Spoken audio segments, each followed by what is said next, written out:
Why do you call Cooper's kids no neck moss? You know what happened to poor little Susie McFetus? No, what happened to little Susie McFetus? Somebody spit tobacco juice in her face. If you had children of your own, you know how funny that was. How's your liquor supply holding up, buddy? Now get dressed. We're all coming up here for Big Daddy's birthday party. Hello, Big Daddy. Congratulations on your birthday. Well, you can stop trying to take over because I'm not going to die. Were they lying about the report?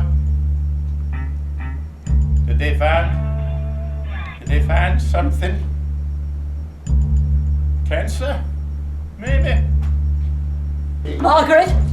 Right here, Big Mom. Margaret, you gotta cooperate with me and Big Daddy to straighten the brick out.